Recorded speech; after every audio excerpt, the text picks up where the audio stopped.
Selamat mendengarkan. Safir mengabaikan ponselnya yang terjatuh. Bahkan teriakan-teriakan ibunya yang panik tidak dihiraukan. Tubuhnya menegang ketika melihat seseorang tergeletak di tengah jalan. Tidak ada pengendara lain. Setelah beberapa waktu berlalu, pria itu bergegas turun dari mobilnya. Kakinya melangkah panjang mendekati korban kecelakaan itu. Matanya memicing menatap gadis yang terguling lemah, tidak sadarkan diri. Bangun. Kumamnya menendang-nendang lengan gadis itu perlahan. Tidak ada pergerakan sama sekali. Safir memberanikan diri untuk berjongkok. Napasnya tertahan sesaat. Lengannya menjulur menyibak rambut yang menutupi sebagian wajah gadis itu. Manik matanya bergerak turun.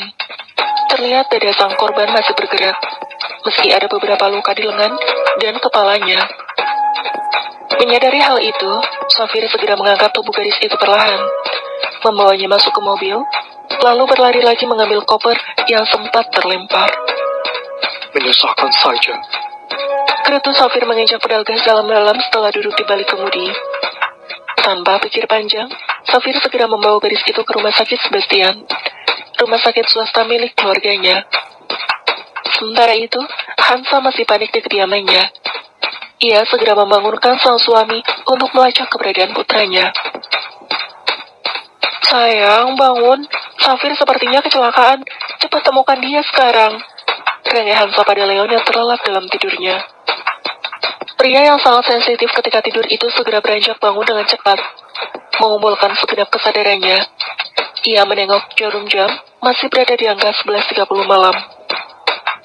Safir kecelakaan, Leo. Seru Hansa menggoyangkan lengan sang suami yang tak kunjung bergerak. Apa? Sautnya panik dan segera turun dari ranjang. Leon membuka laptop di mejanya, menggerakkan jari jemarinya dengan lincah di atas keyboard untuk melacak keberadaan putranya. Setelah beberapa waktu berlalu, Leon berhasil menemukannya. Sayang, dia di rumah sakit kita. Lapor pria itu pada sang istri. Hansa segera mengambil sweater tebal tanpa mengganti pakaian. Ia juga mengambilkan jubah panjang dan tebal untuk sang suami. Mereka segera berangkat ke rumah sakit malam itu juga. Takut terjadi sesuatu yang buruk pada putranya.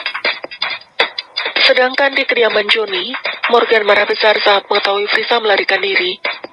Ia menyuruh anak buahnya untuk menghajar Johnny hingga babak belur karena dianggap melanggar janji. Ampun, Tuan. Ampun.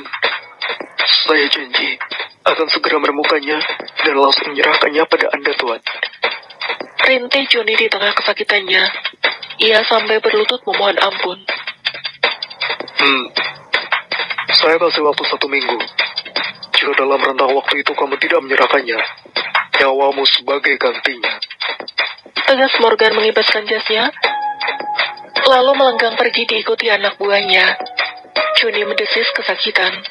Iring-iringan mobil Morgan sudah semakin jauh dari rumahnya. Pria itu beranjak dengan sisa tenaga, lalu membanting apapun yang ada di hadapannya.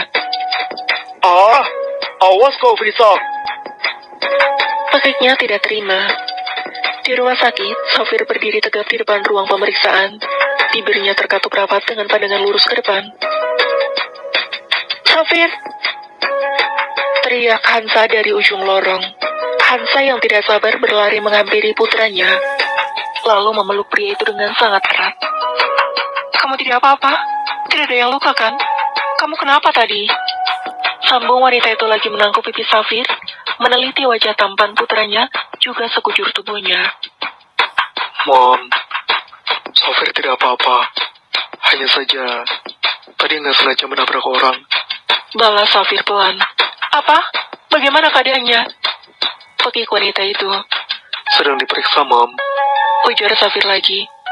Selang beberapa menit, seorang dokter keluar dari ruang pemeriksaan. Ia langsung membungkuk hormat setelah melihat sang pemilik rumah sakit ada di sana. Selamat malam, Tuan. Nyonya. Sapa dokter pria berkacamata. Bagaimana keadaannya? Leon langsung menimpali dengan pertanyaan.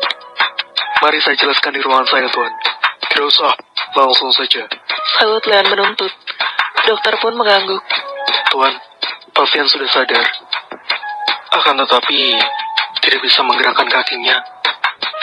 Salah satu bagian dari sistem saraf rusak, hingga menyebabkan kelumpuhan. Papar dokter tersebut setelah melakukan serangkaian pemeriksaan sesuai prosedur. Berikan perawatan terbaik sampai sembuh. Tegas Safir setelah dokter berhenti berbicara. Leon dan Hansa mengangguk setuju. Bagaimanapun, Safir harus bertanggung jawab. Baik, Tuan. Kami akan segera memindahkannya ke ruang perawatan. Sahut sang dokter.